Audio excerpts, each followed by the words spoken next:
Halo teman-teman, saya Leonardi Juli Tanjaya. Hari ini akan membahas tentang hukum pidana, percobaan, dan penyertaan. Sebelum kita membahas mengenai pengertian hukum pidana, hukum di Indonesia dibagi menjadi dua jenis hukum, yaitu hukum publik yang mengatur hubungan atas setiap masyarakat dengan menyeluruh, dan hukum privat merupakan kebalikannya, yaitu mengatur hubungan antara satu orang dengan orang lainnya, atau bisa dibilang hanya untuk kepentingan perorangan saja. Sehingga, dalam dasar sumber hukum pidana dibagi menjadi dua, yaitu satu, hukum pidana umum atau kodifikasi yang berdasar pada KUHP, dan kedua, hukum pidana khusus yang berdasar pada aturan pidana di luar KUHP, yang kemudian kita bagi kembali menjadi dua macam tipe, yaitu satu, peraturan perundang-undangan hukum pidana, dan yang kedua adalah peraturan perundang-undangan bukan hukum pidana. Pengertian hukum pidana. Apa itu hukum pidana? Secara mudahnya, hukum pidana dapat diartikan menjadi hukum yang mengatur tentang perintah dan larangan masyarakat dalam menjalankan kegiatannya sebagai warga negara. Hukum ini telah dibuat oleh lembaga negara berwenang, serta memberikan sanksi kepada siapapun yang melanggarnya. Setelah kita mengetahui apa itu hukum pidana, kita mungkin bertanya-tanya, apa itu fungsi dari hukum pidana itu sendiri? Dikutip dari Profesor Sudarto SH, mengatakan bahwa fungsi hukum pidana dibagi menjadi dua macam, yaitu umum dan khusus. Fungsi dari hukum pidana secara umum bisa dikatakan untuk mengatur setiap individu masyarakat dengan menyelenggarakan tata aturan dalam bermasyarakat. Tetapi, jika dilihat dalam fungsi secara khusus, adalah untuk melindungi setiap individu dari perbuatan-perbuatan yang dapat merugikan dengan diberikannya sanksi yang berupa pidana dengan sifat memaksa dan mengikat. Jenis hukum pidana. Seperti yang sebelumnya saya jelaskan, hukum pidana dibagi menjadi dua jenis, hukum pidana umum dan hukum pidana khusus. Karena hukum pidana umum ini sifatnya mengatur terhadap setiap perilaku hidup dalam bermasyarakat, sehingga sumber hukum pidana ini bersumber pada KUHP. Dan hukum pidana khusus yang mengacu hanya terhadap beberapa pihak. Maka, sumber hukum yang digunakan tidak hanya KUHP, tetapi dapat berdasar pada peraturan perundang-undangan lainnya.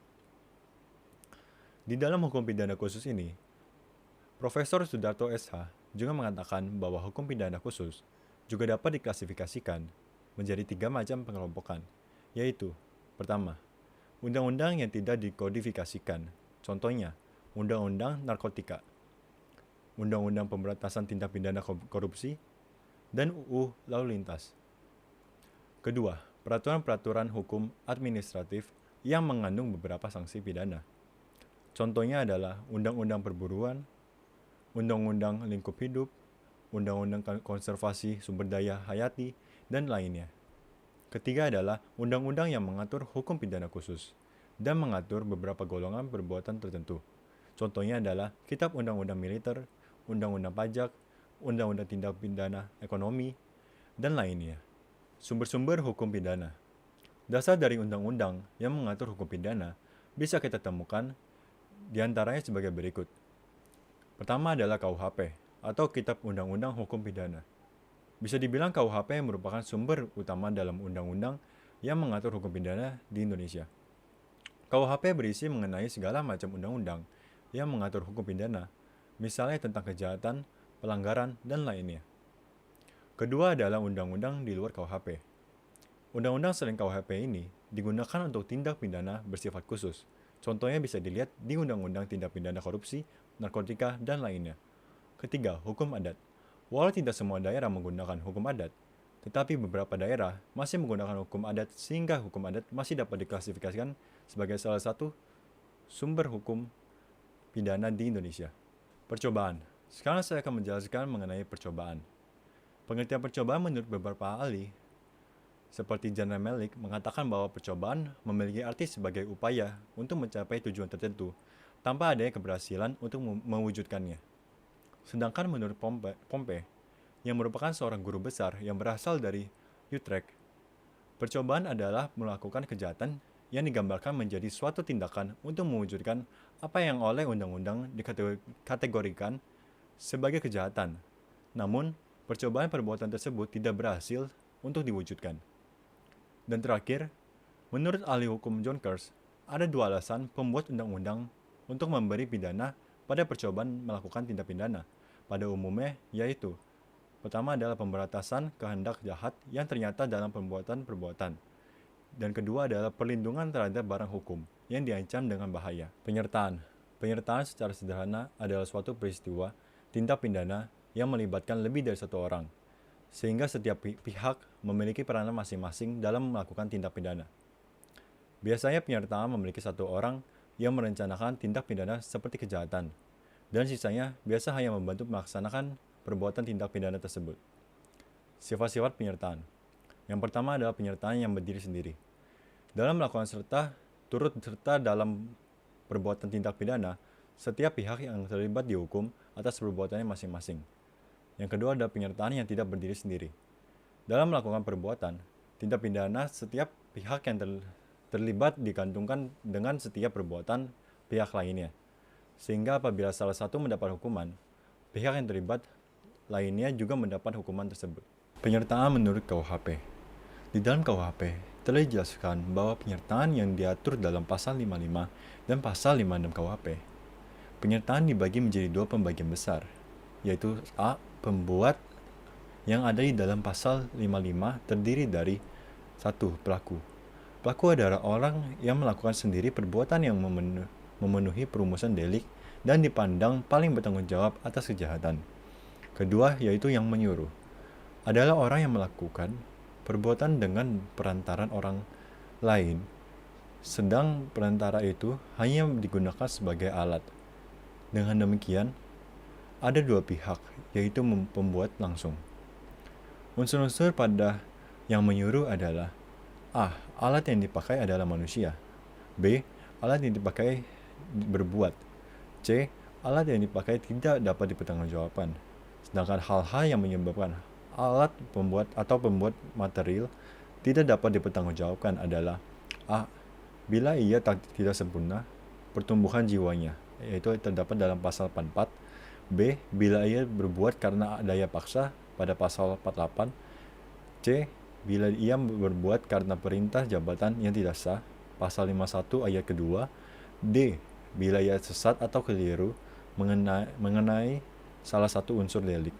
Dan E. Bila ia tidak mempunyai maksud seperti yang disiarkan untuk kejahatan bersangkutan. Ketiga, penganjur. Penganjur adalah orang yang menggerakkan orang lain untuk melakukan suatu tindak pidana dengan menggunakan sarana-sarana yang ditentukan oleh undang-undang secara limitatif, yaitu memberi atau menjadikan sesuatu, menyalahgunakan kekuasaan atau martabat, kekerasan, ancaman, dan penyesatan, dengan memberi kesempatan sarana atau keterangan pada pasal 55 ayat 1 angka kedua. Penganjuran mirip dengan menyuruh melakukan, yaitu melalui perbuatan orang lain sebagai perantara. Namun perbedaannya terletak pada A. Pada penganjuran, menggerakkan dengan sarana-sarana tertentu atau limitatif yang tersebut dalam Undang-Undang KUHP, sedangkan menyuruhi melakukan menggerakkannya dengan sarana yang tidak ditentukan. B. Pada penganjuran, pembuat material dapat dipertanggungjawabkan, sedangkan dalam menyuruhkan, pembuat material tidak dapat dipertanggungjawabkan. Syarat penganjuran yang dapat dipidana adalah A. Ada kesengajaan menggerakkan orang lain.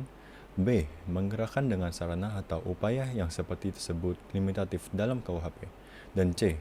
Putusan kehendak pembuat material ditimbulkan karena upaya-upaya tersebut. D. Pembuat material melakukan atau mencoba melakukan tindak pidana yang dianjurkan. E. Pembuat material dapat dipertanggungjawabkan. Penganjuran yang gagal tetap dipidana berdasarkan pasal 163 KUHP. Keempat, dari yang ikut serta adalah orang yang dengan sengaja turut berbuat atau turut mengerjakan terjadi sesuatu. Oleh karena itu, kualitas masing-masing peserta tindak pidana adalah sama. Syaratnya adalah A. Ada kerjasama secara sadar. Kerjasama dilakukan secara sengaja untuk bekerjasama dan ditujukan kepada hal yang dilarang undang-undang. B. Ada pelaksanaan bersama secara fisik yang menimbulkan selesainya delik yang bersangkutan. B. Pembantu. Dalam pasal 56 dan 57 KUHP terdiri dari 1. Pembantu di saat melakukan kejahatan. Dalam proses pembuatan ini, kurang lebih sama dengan ikut turut serta yang tertuang dalam pasal 55, yang sebagai pembedanya terletak dalam A. Pembantuan hanya bersifat membantu atau menunjang. B.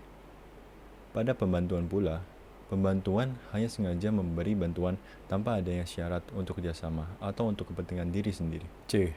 Pembantuan dalam pelanggaran tindak pidana yang tertuang dalam pasal 60 KUHP. D.